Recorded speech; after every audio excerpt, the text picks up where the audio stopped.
ദൈവനാമത്തിന് മഹത്വം ഉണ്ടാകട്ടെ. നമ്മുടെ കർത്താവായ യേശുക്രിസ്തുവിൻ്റെ നാമത്തിൽ എല്ലാവർക്കും എൻ്റെ സ്നേഹവന്ദനം. യുഗങ്ങളുടെ ക്രിസ്തു ഭാഗം 54. ആകാശത്തട്ടുകൾ, ആകാശവിധാനം, ഇവയ്ക്ക് ശേഷം മൂന്നാമത്തേതാണ് സ്വർഗസ്ഥാനങ്ങൾ. നോക്കൂ, സങ്കീർത്തനം 103:19 യഹോവ തൻ്റെ സിംഹാസനത്തെ സ്വർഗത്തിൽ സ്ഥാപിച്ചിരിക്കുന്നു, അവൻ്റെ രാജ്യത്വം സകലത്തെയും ഭരിക്കുന്നുവെന്ന് എഴുതിയിരിക്കുന്നു. ഈ 19 വാക്യത്തിൽ സ്വർഗത്തിൽ സ്ഥാപിതമായ ദൈവത്തിൻ്റെ ശാശ്വതമായ സിംഹാസനത്തെക്കുറിച്ചാണ് പ്രസ്താവിച്ചിരിക്കുന്നത്. അഖിലാണ്ടത്തിലെ സകല ചരാചരങ്ങളെയും ഭരിക്കുന്ന ദൈവത്തിൻ്റെ രാജ്യത്വം നിത്യതയോളം നിലനിൽക്കുന്നതാണ്. കൂടാതെ മത്തായി എഴുതിയ സുവിശേഷം 6-9 വാക്യത്തിൽ ഒരു മാതൃകാ പ്രാർത്ഥന കർത്താവ് പഠിപ്പിക്കുമ്പോൾ അവിടെ ഇങ്ങനെയാണ് എഴുതിയിരിക്കുന്നത്: നിങ്ങൾ ഈ വണ്ണം പ്രാർത്ഥിപ്പിൻ, സ്വർഗസ്ഥനായ ഞങ്ങളുടെ പിതാവേ, നിൻ്റെ നാമം വിശുദ്ധീകരിക്കപ്പെടണമേ, നിൻ്റെ രാജ്യം വരണമേ, നിൻ്റെ ഇഷ്ടം സ്വർഗത്തിലെ പോലെ ഭൂമിയിലും ആകണമേ എന്ന് തുറന്ന് പറയുന്നു. അതുപോലെ യോഹന്നാൻ 3:13-31 വാക്യങ്ങളിൽ കൂടി നോക്കുമ്പോൾ യേശുക്രിസ്തുവിൻ്റെ വാക്കുകൾ ഇങ്ങനെയാണ്: സ്വർഗത്തിൽ നിന്ന് ഇറങ്ങി വന്നവനായി സ്വർഗത്തിൽ ഇരിക്കുന്നവനായ മനുഷ്യപുത്രനല്ലാതെ ആരും സ്വർഗത്തിൽ കയറിയിട്ടില്ല. സ്വർഗത്തിൽ നിന്നും ഇറങ്ങി വന്നു എന്നത് കർത്താവിൻ്റെ പൂർവാസ്തികതയാണ് കാണിക്കുന്നത്. ദൈവപുത്രൻ മനുഷ്യത്വം കൂടെ സ്വീകരിച്ച് മനുഷ്യപുത്രനായി ഭൂമിയിൽ അവതരിച്ചു.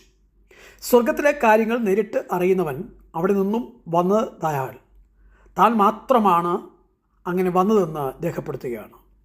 താൻ ഇനിയും തിരിച്ച് അങ്ങോട്ട് കയറിപ്പോകാൻ ഒരുങ്ങിയിരിക്കുകയാണ് എന്നുകൂടി ആ ഭാഗത്ത് തുറന്നു വായിക്കുമ്പോൾ നമുക്ക് മനസ്സിലാക്കാൻ സാധിക്കുന്നുണ്ട്. കൂടാതെ 31 വാക്യത്തിൽ മേലിൽ നിന്ന് വരുന്നവൻ എല്ലാവർക്കും മീതെയുള്ളവൻ, ഭൂമിയിൽ നിന്നുള്ളവൻ ഭൗമികനാകുന്നു എന്നും രേഖപ്പെടുത്തിയിരിക്കുന്നു. തുടർന്ന് സ്വർഗത്തിൽ നിന്ന് വരുന്നവൻ എല്ലാവർക്കും മീതെ ഉള്ളവനായി താൻ കാണുകയും കേൾക്കുകയും ചെയ്തത് സാക്ഷീകരിക്കുന്നു എന്നും രേഖപ്പെടുത്തിയിരിക്കുന്നു. ഈ വാക്കുകൾ സ്നാപക യോഹന്നാൻ്റെ സാക്ഷ്യവും തൻ്റെ വിലയിരുത്തലുമാണ്. സ്നാപകൻ ഭൂമിയിൽ നിന്നുള്ള ഭൗമികൻ മാത്രമാണെന്നും യേശുക്രിസ്തു ഉയരത്തിൽ നിന്നും അവതരിച്ച ദൈവമാണെന്നും ഇവിടെ യോഹന്നാൻ അപ്പോസ്തലൻ സാക്ഷിക്കുകയാണ്. അതുകൊണ്ട് യേശുവിൻ്റെ സ്വർഗത്തെക്കുറിച്ചും ദൈവത്തെക്കുറിച്ചുമുള്ള സാക്ഷ്യം ഒരു ദിക്സാക്ഷിയുടെ വിവരണമാണ്. യേശുക്രിസ്തുവിൻ്റെ സത്യത്തിൻ്റെ ശക്തി ഒരുവൻ അനുഭവിക്കണമെങ്കിൽ ക്രിസ്തു അവകാശപ്പെടുന്നതെല്ലാം സത്യമാണെന്ന് അവൻ ആദ്യമേ വിശ്വസിക്കണം. അപ്പോൾ അവൻ ദൈവം സത്യവാനെന്ന് മുദ്രയിടുന്നവനായി മാറും. കൂടാതെ എഫെസ്യർ 4:10 കൂടി കാണുക. ഇങ്ങനെ ഈ വാക്യങ്ങളിൽ കൂടി നാം നോക്കുമ്പോൾ ദൈവം അധിവസിക്കുന്നതും തൻ്റെ സിംഹാസനം സ്ഥാപിച്ചിരിക്കുന്നതുമായ സ്ഥാനത്തെക്കുറിച്ച് ഇവിടെയെല്ലാം പറഞ്ഞു കാണുന്നു. ആകയാൽ ഈ സ്ഥാനമാണ് സാക്ഷാൽ സ്വർഗസ്ഥാനങ്ങളും സ്വർഗവും എന്ന് നമുക്ക് നിർണ്ണയിക്കുവാൻ കഴിയുന്നു. അപ്പോൾ തന്നെ ഇതിൻ്റെ സ്ഥാനം മുകളിലാണെന്നുകൂടി വേദപുസ്തകം രേഖപ്പെടുത്തിയിട്ടുണ്ട്. സ്വർഗം മുകളിലാണെന്ന് പുറപ്പാട് പുസ്തകം 20:4 രേഖപ്പെടുത്തി ഇങ്ങനെയാണ്: മീതെ സ്വർഗത്തിലും എന്ന് പറഞ്ഞുകൊണ്ട് ആരംഭിക്കുന്നത്. അതായത് കർത്താവ് മുകളിൽ നിന്നും സ്വർഗത്തിൽ നിന്നും ഇറങ്ങി വന്നതായി കാണിക്കുന്നു.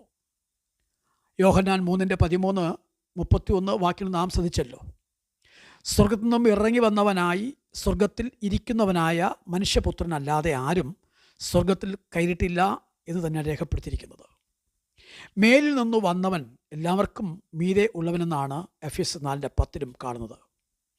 ഇങ്ങനെ ഇറങ്ങിയവൻ സകലത്തെയും നിറയ്ക്കേണ്ടതിന് സ്വർഗത്തിന് മീതെ കയറിയവനും ആകുന്നു. ഇങ്ങനെ സ്വർഗം സകലത്തിനും മുകളിൽ ആണെന്ന് അസന്നിഗ്ധമായി തെളിയിക്കുന്നു തിരുവചനം.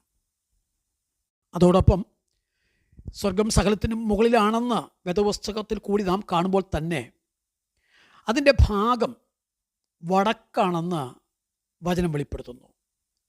മഹാരാജാവിൻ്റെ നഗരമായി ഉത്തരഗിരിയായ സിയോൻ പർവ്വതം ഉയരം കൊണ്ട് മനോഹരവും സർവ്വഭൂമിയുടെയും ആനന്ദവുമാകുന്നു എന്നാണ് സങ്കീർത്തനം 48:2 രേഖപ്പെടുത്തിയിരിക്കുന്നത്. ഇത് ഭൂമിയിലെ സിയോൻ പർവ്വതത്തെക്കുറിച്ച് സാമാന്യമായി വർണ്ണിക്കുകയാണെന്നാണ് നമുക്ക് തോന്നാറ്. എന്നാൽ അത് ഭൂമിയുടെ വടക്കേ അറ്റത്തല്ല, അത് പലസ്തീൻ നാട്ടിൻ്റെ വടക്കുമല്ല, യെരുശലേമിൻ്റെ വടക്കു ഭാഗത്തുമല്ല. യെരുശലേമിൻ്റെ തെക്ക് കിഴക്ക് ഭാഗത്തായിരുന്നു സിയോൻ പർവ്വതത്തിൻ്റെ സ്ഥാനം.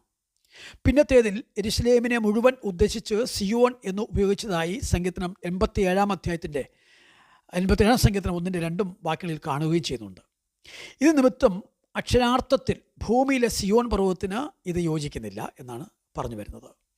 പിന്നെയോ സ്വർഗ സിയോനെക്കുറിച്ചുള്ള വർണ്ണനയാണിത്.